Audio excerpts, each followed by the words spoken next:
pumpkin warts. I decided to add these like little wart things that you see on pumpkins. I'm not sure what they're called, but some pumpkins you can see they're like all green and like warty like. So I had a bunch kind of just going around. I don't want to do too much, right? I want areas of breakup. So these are just like little warts, not eggs.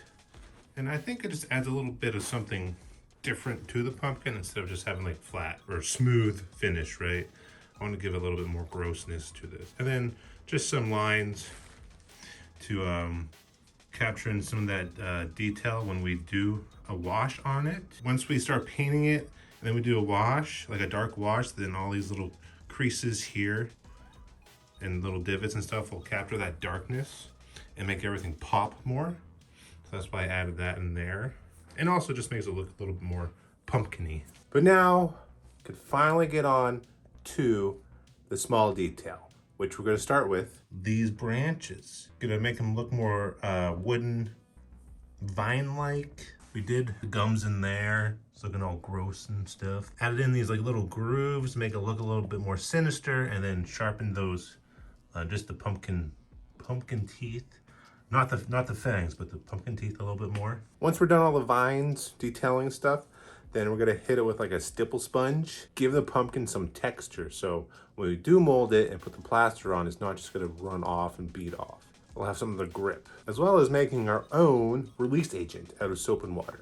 So that's gonna be fun. Before I get started with sculpting, I'm just looking at some reference pictures of vines. Kind of like right in here.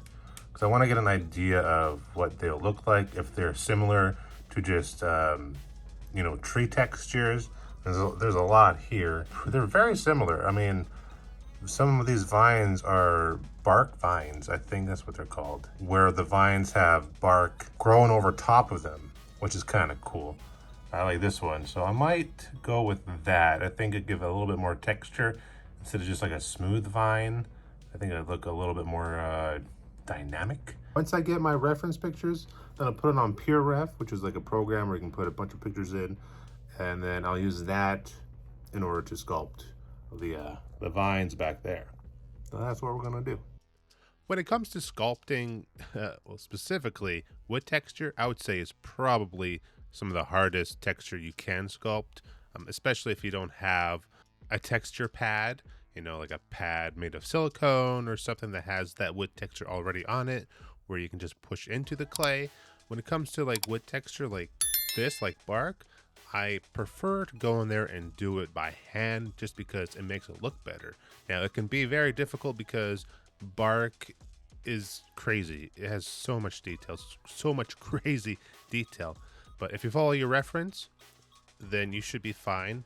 So bark has like these so many grooves, and it's almost like planes, right? If you look at bark, they make little islands and planes, and they follow the way the trees move.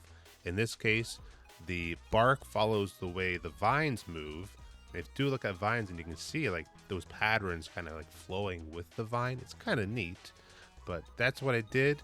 And then after this, I went back in and did a little bit smaller detail just to give some like little scratches and stuff. But that's how I did the bark texture here.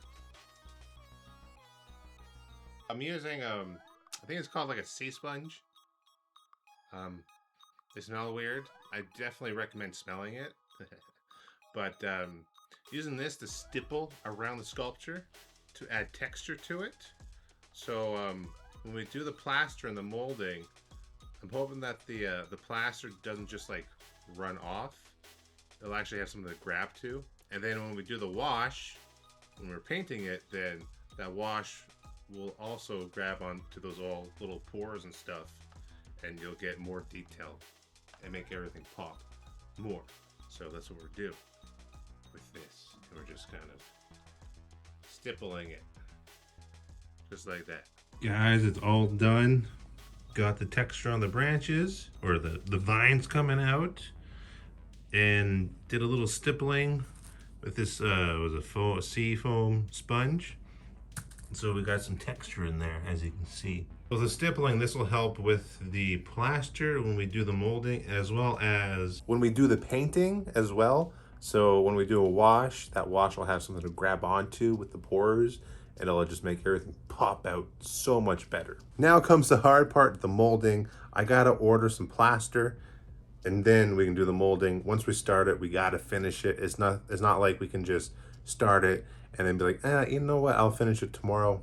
Once we start it, we gotta see it through. So that's the next step. But anyways, guys, thank you for watching this video. If you enjoyed it, be sure to follow, like the video, comment, let me know what are your thoughts on this nice little sculpture that we did. And I'll see you guys in the next art video.